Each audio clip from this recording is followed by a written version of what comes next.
Muito boa noite a todos. Estão embalados por essa prece, né, tão belamente cantada pelo nosso irmão aqui. Que a gente possa, com essa luz, iluminar nossos corações e nossas mentes para que, em sintonia com a boa espiritualidade que nos ampara aqui no serviço dessa casa, que a gente possa tirar os melhores aprendizados para a nossa vida da parábola que nós vamos estudar aqui hoje, e que assim possamos, né, fazer desses ensinamentos uma ferramenta eficaz de transformação na nossa vida. E esse tema que nós vamos abordar aqui hoje, ele é de grande importância para que a gente possa ampliar nossa visão e compreensão daquilo que realmente dá sentido à nossa vida, que dá significado para nossas vidas. Por meio dessa parábola, Jesus nos ajuda a descortinar alguns dos horizontes da vida futura, como várias das parábolas de Jesus, né, da humanidade. E como muitos dos ensinamentos de Jesus, o tema dessa parábola vai nos convidar a refletir sobre um estado de prontidão que devemos assumir quando a gente deseja agir como verdadeiro discípulo do Cristo. O que seria esse estado de prontidão? A gente está de prontidão é a gente estar sempre atento aos chamados de Jesus, né? A gente ter a capacidade de perceber o chamamento de Jesus ao trabalho que precisa ser realizado. Estar em estado de prontidão, né? A gente vai ver aqui no próximo slide, que é agir como Ananias, aquele mesmo Ananias que Paulo foi perseguir lá em Damasco, e acabou sendo o grande mentor de Paulo, ajudou a ele a conversão, né? E diz assim: havia em Damasco um certo discípulo chamado Ananias, e disse-lhe o Senhor em visão: Ananias? E ele respondeu: eis-me aqui, Senhor. Então, é esse eis-me aqui, Senhor, é que a gente tem que estar sempre disposto a dizer nos chamamentos do Cristo. Estar em estado de prontidão é isso, é estar disposto a dizer, eis-me aqui, Senhor, mesmo que a gente desconheça o conteúdo do trabalho que a gente precisa realizar. Porque isso é ter fé. Isso é se entregar à obra de quem, com a certeza de que o que a gente vai fazer é o melhor para a humanidade e para nós mesmos, para o nosso progresso, né? E para que a gente possa atender esse chamado e cumprir a nossa missão e realizar a nossa tarefa, a gente precisa identificar qual é a nota harmoniosa que a gente pode emitir nesse concerto divino que é regido por Jesus, né? Então, qual é o nosso papel diante dessa obra divina, né? É isso que a gente precisa encontrar para a gente poder atender a esse chamado. Porém, a maioria de nós, a gente se nega muitas vezes a assumir essa condição de discípulo de Cristo, né? E a gente negligencia esse tão necessário estado de prontidão. Ou seja, muitos de nós deixamos de aceitar, né, muitos chamamentos do Cristo e alegando uma série de justificativas infundadas. A gente diz que não tem tempo, que teve um problema para poder... E a gente caça milhões de justificativas para a gente fugir do trabalho que é necessário, porque assumir isso é sair da nossa zona de conforto, e a gente tem muito resistência em sair da nossa zona de conforto. A gente precisa, né, entender que a gente não tem que fazer o que a gente deseja, e sim o que é necessário a gente fazer, né? E para isso a gente precisa dar esse passo adiante, né? Sair da zona de conforto e fazer a transformação que a gente já devia ter feito há muito tempo.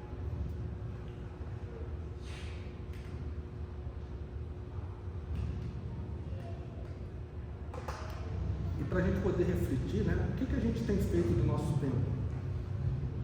A gente tem esse tempo, enquanto encarnado no mundo material, né, ele está nas nossas mãos. E a gente vai deixando esse tempo voar, né? A gente vai desperdiçando oportunidades. Então a gente tem que trazer essa reflexão também. E essa questão do tempo, ela tem dois pontos de vista para a gente entender, né? sobre a perspectiva do mundo material, o tempo para a gente elaborar a tarefa que é necessária pode parecer um tempo muito vasto, mas pela perspectiva do plano espiritual é um piscar de olhos na eternidade esse tempo. E essa parábola, então, ela vai tratar do processo de construção do reino de Deus no planeta Terra, que é um processo que leva tempo, né, para ser. E esse tempo, a gente vai ver aqui nessa última hora, essa última hora representa às vezes séculos da nossa existência aqui, né? Uma hora no plano espiritual é um tempo muito extenso para a gente que é limitado pela carne, né, que a gente vive nessa dimensão, onde o espaço-tempo aqui é diferente da dimensão do plano espiritual.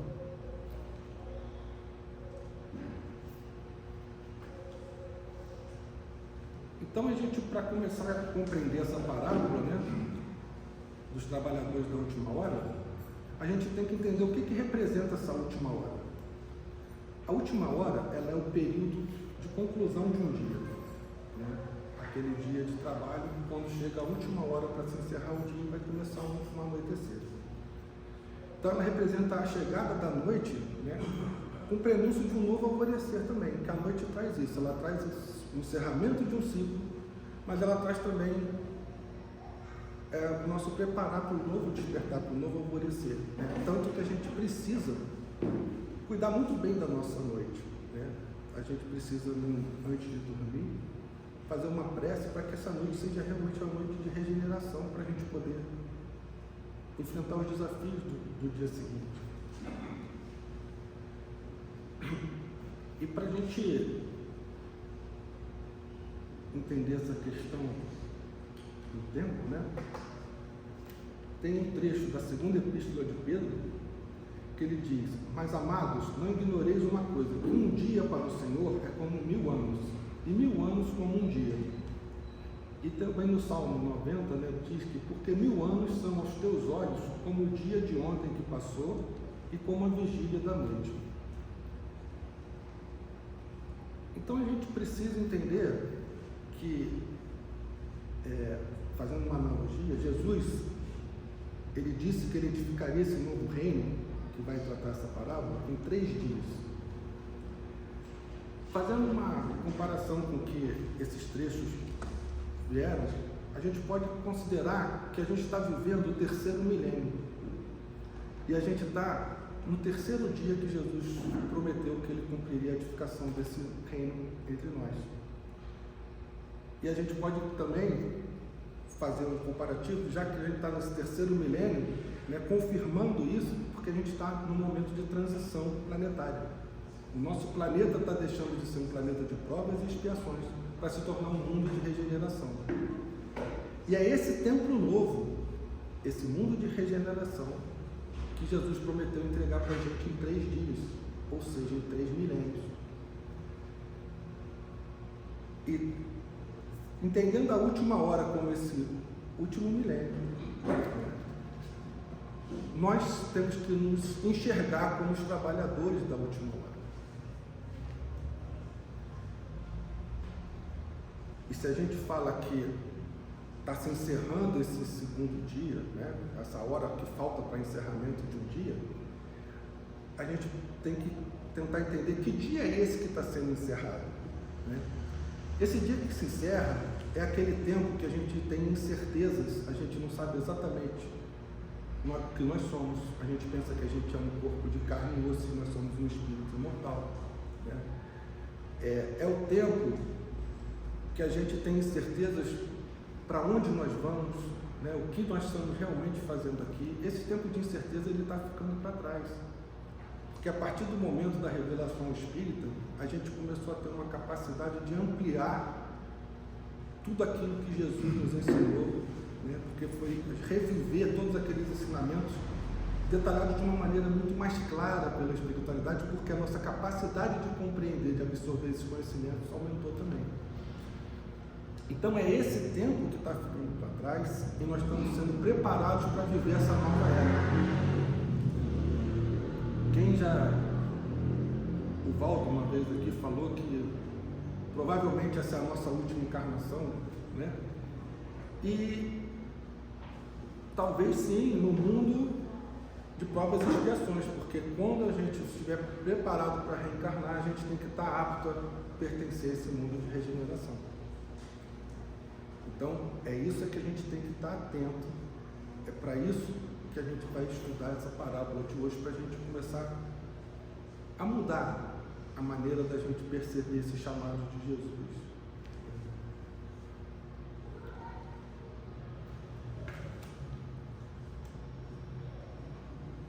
Então a gente precisa começar a enxergar o mundo como espíritos imortais, pois essa visão espiritual ela ajuda a gente a redimensionar, né, as coisas, né, que a gente começa a enxergar melhor quais são esses 3 dias que Jesus anunciou que construíram no reino. Né? E nesse terceiro dia que Jesus falou, nós vamos entrar realmente nessa era que a humanidade ela vai se despertar o verdadeiro e único templo que vai estar erguido por Jesus. Não quer dizer necessariamente que vai haver só uma religião, muito pelo contrário, mas é o tempo da gente reconhecer em cada um de nós, né, em cada ser humano, a gente reconhecer esse templo divino e a presença divina, como todos nos reconhecer como filhos de Deus, como irmãos, como uma grande família. É essa nova era que a gente vai despertar. Né?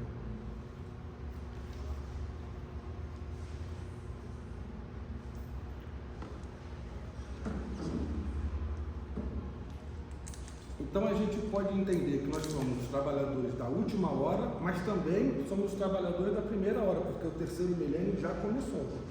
A gente já está dentro desse terceiro milênio.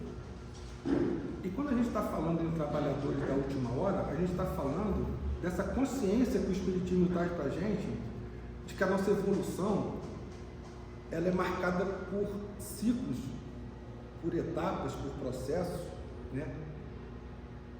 E a gente não pode ter a sensação que a gente está ao sabor do acaso aqui. É isso que é mais importante a gente entender. Por mais que a gente tenha a percepção que está tudo uma catástrofe, está o caos instalado no mundo, por mais que a gente tenha essa percepção que as coisas estão fora de um controle, né, isso é uma ilusão, porque tudo isso que acontece é como se fosse assim, os estertores dessa noite que a gente está entrando, né, tentando resistir a esse novo dia que inevitavelmente ele vai amanhecer. A gente vai entrar nessa nova fase.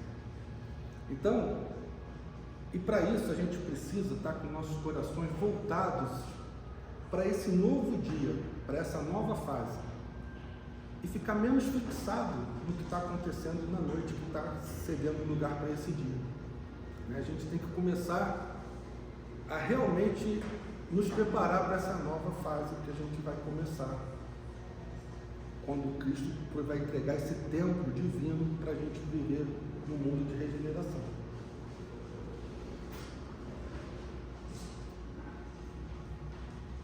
E Jesus precisa disso, que a gente esteja com o nosso coração voltado para essa nova era. E nós, há muito tempo, a gente tem recusado esses chamados de Jesus para as tarefas que a gente precisa realizar. E a gente não pode mais adiar esse momento de compromisso com Cristo. Então agora a gente vai, né, conhecer ou rever, para quem já viu essa parábola, né, os trabalhadores da última hora. Lembrando que a importância dessas mensagens de Jesus, a gente precisa compreender bem essas mensagens de Jesus para que a gente possa refletir sobre como essa parábola vai impactar a nossa vida, né? E avaliar as mudanças que a gente precisa fazer na nossa vida a partir da compreensão dos ensinamentos de Jesus. Então, nós vamos agora ler a parábola. Eu queria contar com a colaboração da Eu acho que tem para todo mundo, mas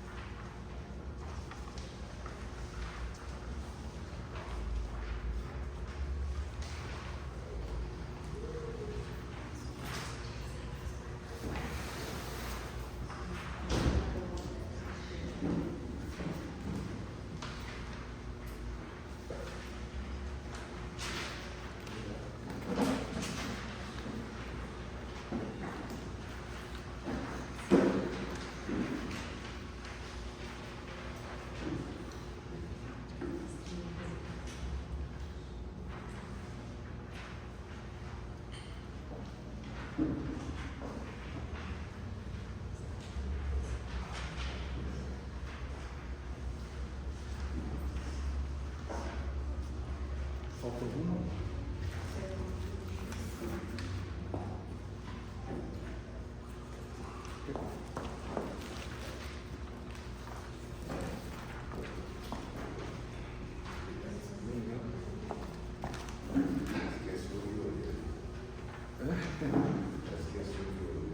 Não pode esquecer.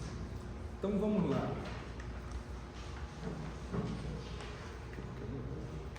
Tem mais?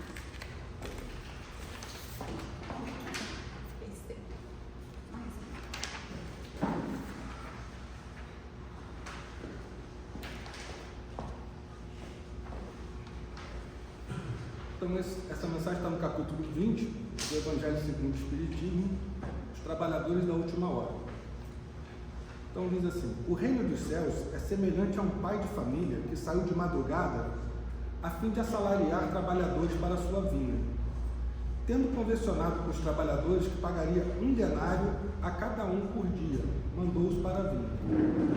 Saiu de novo à 3ª hora do dia, e vendo outros que se conservavam na praça sem fazer coisa alguma, disse-lhes: ide também vós outros para a minha vinha, e vos pagarei o que for razoável. E eles foram. Saiu novamente a hora 6ª e a hora 9ª do dia, e fez o mesmo. Saindo mais uma vez a hora 1/10, ou seja, na 11ª hora, faltando 1 hora para completar as 12 horas daquele dia de trabalho, né? Encontrou ainda outros que estavam desocupados, aos quais disse: por que permaneceis aí o dia inteiro sem trabalhar? E disseram eles que ninguém nos assalariou. Ele então lhes disse: ide vós também para a minha vinha. Aqui a gente já precisa trazer uma simbologia, né? Que o pai de família dessa parábola é Deus, é o Criador, é o nosso Pai. E a vinha dele é o universo, é esse campo de trabalho para a gente se aperfeiçoar. Né? Os trabalhadores somos nós, filhos de Deus,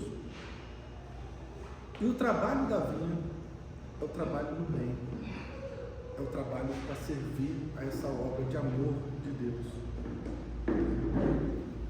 E a última hora, como a gente falou, é o encerramento desse ciclo. Então, voltando aqui para a parábola, a gente vai. Ao cair da tarde, disse o dono da vinha, aquele que cuidava dos seus negócios: chama os trabalhadores e paga-lhes, começando pelos últimos e indo até os primeiros. Aproximando-se então, os que só a 1/10 hora haviam chegado, receberam 1 denário cada um. Né? É o mesmo valor que ele tinha combinado com o que ele chamou primeiro. Vindo a seu turno, os que se tinham sido encontrados em primeiro lugar, julgaram que iam receber mais, porém receberam apenas 1 denário cada um. Recebendo, queixaram seu pai de família, dizendo: estes últimos trabalharam apenas 1 hora e lhes dás tanto quanto a nós que suportamos o peso do dia e do calor? Então o que aconteceu? Com os primeiros ele tinha combinado pagar 1 denário pelo dia de jornada. Os outros ele não combinou salário e falou que fossem também trabalhar na vinha dele, né? E quando eles viram que os últimos que chegaram receberam 1 denário, aqueles que tinham trabalhado primeiro, eles começaram a criar uma expectativa: se eles trabalharam 1 hora só, receberam esse 1 denário, que foi o acordado, eu que estou aqui trabalhando o dia todo, eu vou receber mais, né? Foi um pensamento que eles tiveram lógico, né? E isso gerou uma certa sensação de injustiça por parte desse pai de família, né? Eles acharam que não estava sendo justo. Por isso que eles começaram a reclamar. Vamos ver a resposta. Mas respondendo, disse o dono da vinha a um deles: meu amigo, não te causo dano algum. Não convencionaste comigo receber 1 denário pelo teu dia? Toma o que te pertence e vai-te. Apraz-me a mim dar este último tanto quanto a ti. A este último tanto quanto a ti. Não me é então lícito fazer o que quero? Tens mau olho porque sou bom? Assim, os últimos serão os primeiros, e os primeiros serão os últimos, porque muitos são os chamados e poucos os escolhidos. Então aqui, né, a gente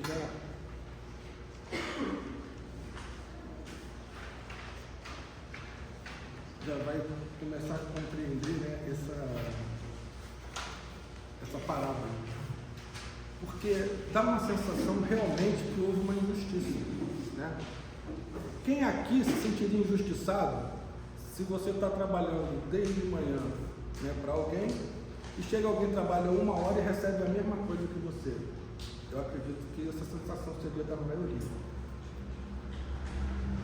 E só que a gente precisa começar a entender que o que ele acordou com os primeiros foi pagar 1 denário para aquelas pessoas. O que ele pagou para os outros não faz diferença nenhuma, porque foi o que ele fez. É a mesma coisa, eu faço uma doação para o SEVA de R$1.000. E eu faço uma para a LBV, que eu faço uma outra doação, de R$50. Eu estou sendo injusto? Não. Eu estou doando o que eu disponho do meu dinheiro para fazer aquela doação. Então, eles não tinham direito nenhum de cobrar quanto que o outro receberia. E aqui vem outra reflexão para a gente fazer. O que leva a gente dessa sensação de injustiça? E a explicação é uma só, porque você recebeu aquilo que você tinha combinado, não é? E você aceitou trabalhar por aquele valor, o tempo que estava combinado também. Se não tivesse chegado ninguém para te ajudar, você podia sair feliz dali com porque você recebeu aquilo que foi acordado. Você achou que aquilo era bom, né? O que faz a pessoa se sentir injustiçada é inveja. Ela achar que o outro está levando vantagem.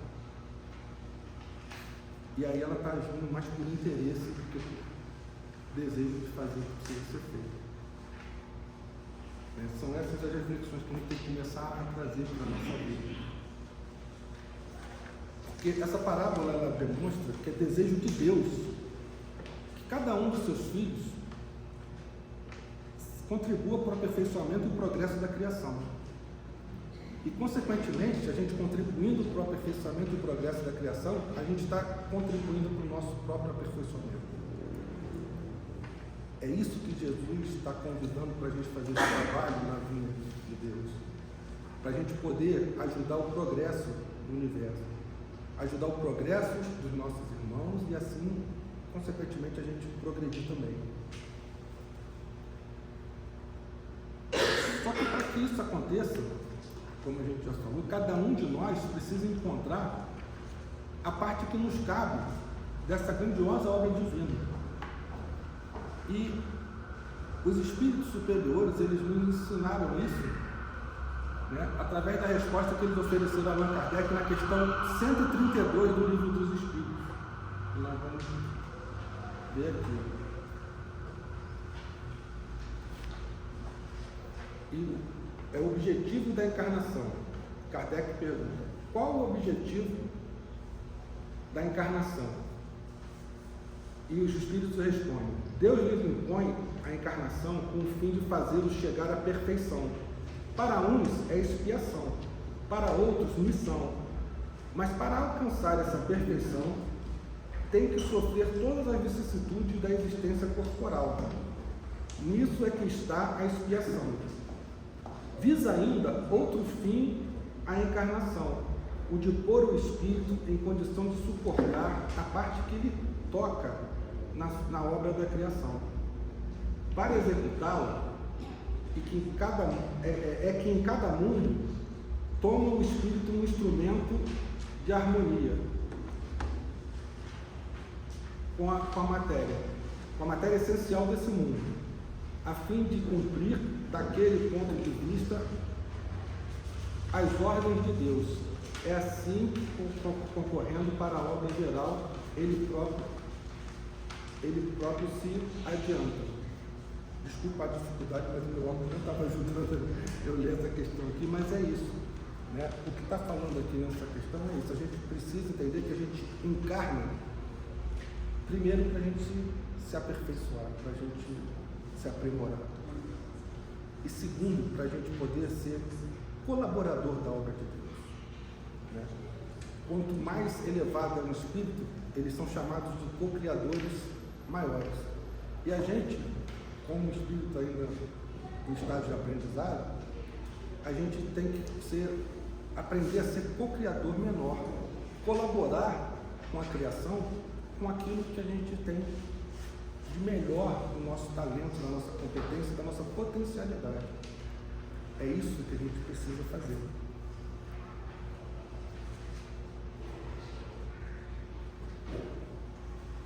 Então, a gente precisa ter uma noção que se a gente está encarnado nesse momento de transição do nosso planeta, é porque Deus conta conosco para a gente realizar algo nessa grandiosa obra de Deus conta com a gente para isso, da qual Deus, Ele é o Senhor, e Jesus é o administrador dessa obra aqui na Terra. E o ponto central, então, que nós vamos abordar dessa parábola é essa sensação de injustiça, né? Que fica por aqueles que começaram o trabalho de um dia todo receber o mesmo valor daqueles que só chegaram na última hora. Mas antes de a gente entrar nesse ponto, a gente precisa destacar uma outra questão, a questão dos chamados. Será que nós temos percebido os chamados de Cristo? Será que nós temos entendido quando e como Jesus nos chama a relação dessa nossa tarefa? Às vezes, a gente espera muitas encarnações que a gente receba um chamado formal de Jesus, tipo um ofício, uma carta, hoje em dia uma mensagem no WhatsApp, né, ou uma postagem no Instagram, chamando a gente para esse serviço. E nessa mensagem a gente gostaria que ele explicasse o que a gente precisa fazer, né, e como que a gente vai fazer. E a gente começa a errar por aí, aguardando esse chamado. Por isso que a gente pode ter muito, comparado com aqueles que estão lá na beira do caminho, à última hora, e ainda não tinham percebido a necessidade do trabalho, né, quando eles foram convidados. A gente pode estar lá na beira da estrada também, há horas esperando acontecer esse chamado. E o que a gente precisa compreender é que os chamados de Jesus, eles são sutis e muito presentes na vida de todos nós.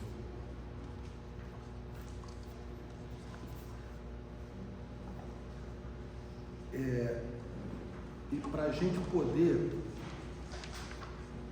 ouvir esses chamados de Cristo, que estão acontecendo frequentemente na nossa vida, a gente precisa educar nossos olhos, os nossos ouvidos, o nosso coração. A gente às vezes não ouve essa voz, esse apelo do Cristo, porque a gente ouve muitas vozes e muitos outros ruídos que acontecem dentro e fora da gente. E às vezes, como um canto de sereia, a gente se sente atraído por essas outras vozes para passar por caminhos totalmente distintos daquele que Jesus nos convida.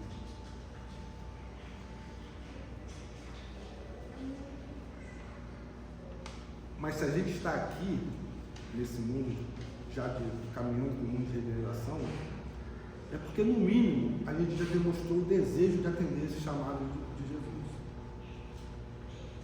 Porque a gente sabe que sem Ele e tudo que Ele representa, não haverá paz, nem felicidade, nem plenitude para nossas vidas. Pois Ele é o caminho, a verdade e a vida. Então, o primeiro passo que a gente precisa dar, o primeiro esforço que a gente precisa dar para trabalhar nessa vinha de Deus, é preparar a nossa capacidade de perceber esses chamamentos por Cristo. E a voz do Cristo, ela ecoa por séculos e séculos, tanto no universo quanto no interior de cada um de nós.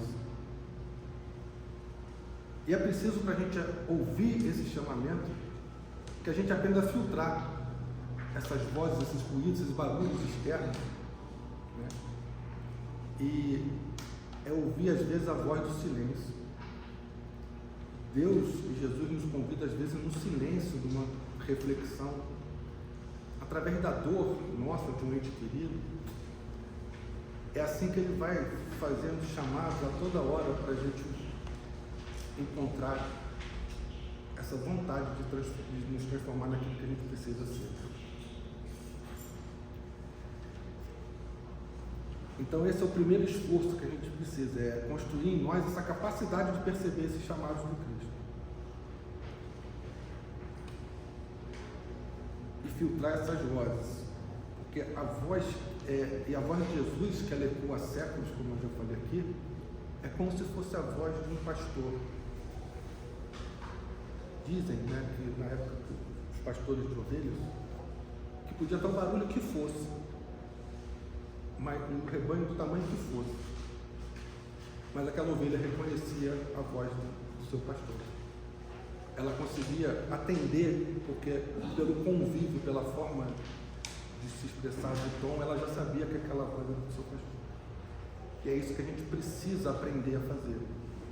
No meio de um mundo cheio de ruídos, de falsos profetas, de notícias que nos levam a criar uma ansiedade, a entrar num momento de pensamentos negativos, a gente tem que ouvir essa voz de Jesus nos convidando para esse serviço, para essa tarefa divina. Então agora que a gente já entendeu esse primeiro passo, nós vamos tentar abordar essa questão dessa injustiça, né? Possível injustiça que estava sendo feita. Para a gente poder se desvendar esse mistério dessa possível injustiça, a gente precisa compreender que na vida, o que vale mais na vida não é a quantidade, e sim a qualidade. A preocupação nossa fundamental tem que ser com o teor e a qualidade da nossa ação e dos nossos esforços. É isso que é valioso. E trazendo então para essa parábola, esse entendimento, né, aqueles trabalhadores que começaram no início do dia e começaram a se queixar, porque no final eles receberam o mesmo daqueles que tinham chegado à última hora, o que moveu esses trabalhadores a estarem prestando aquele serviço? É o que eles estavam oferecendo? Ou só estavam interessados naquilo que eles iam receber naquele final do dia? E aqui que vai a lição dessa parábola de hoje. Porque aqueles trabalhadores que começaram mais cedo, eles não conseguiram enxergar uma coisa muito valiosa. Porque se eles tivessem prazer em servir ao Cristo, se eles tivessem prazer em fazer o bem, eles estavam se sentindo mais remunerados do que aqueles que chegaram na última hora. E essa injustiça ela se desfaz. Porque o esforço que a gente precisa fazer, a gente precisa se sentir recompensado por ver a felicidade do outro.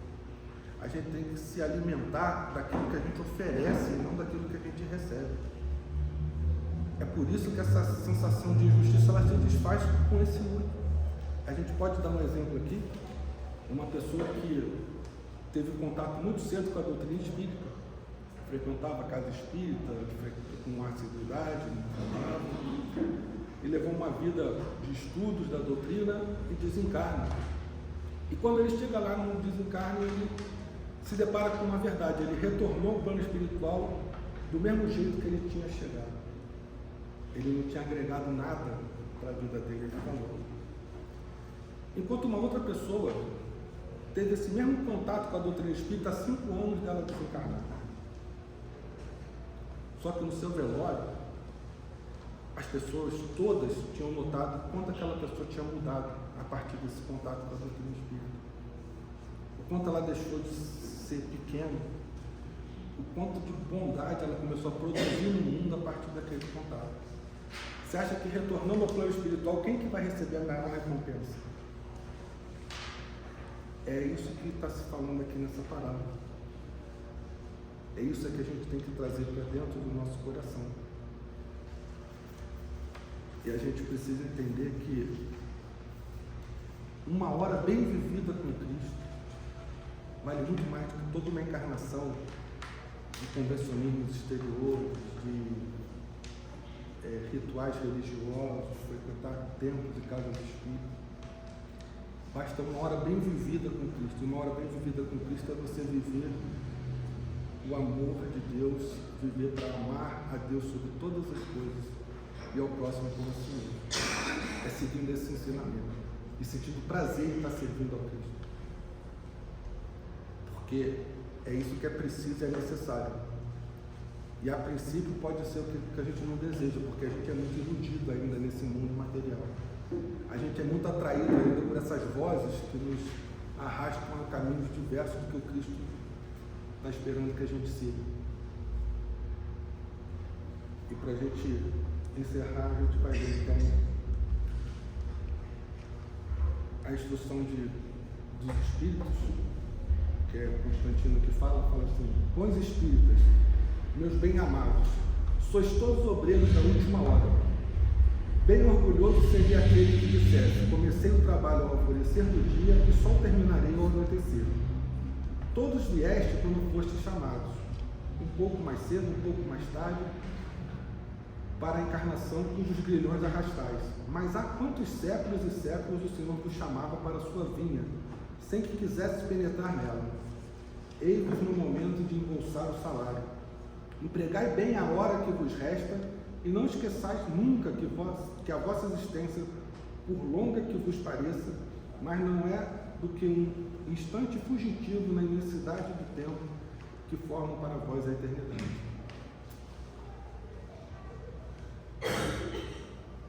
E a outra mensagem é do Espírito de verdade. Aproxima-se o tempo em que se cumprirão as coisas anunciadas para a transformação da humanidade. Ditosos serão os que houverem trabalhado no campo do Senhor com desinteresse e sem outro modo senão a caridade. É o desinteresse que a gente precisa. A gente precisa trabalhar por se contentar em servir. Em contentar, em colaborar com essa obra que é maravilhosa e divina. Se a gente tem essa sensação, o trabalho não é cansativo, o trabalho não vai ser você não vai se sentir sacrificado e nem vai se sentir prejudicado por ninguém, porque só depende de você, dessa sua sensação de bem-estar que está servindo a Jesus e a Deus. É isso que a gente precisa fazer. Então, gratidão pela paciência, pelo carinho e pela boa vontade.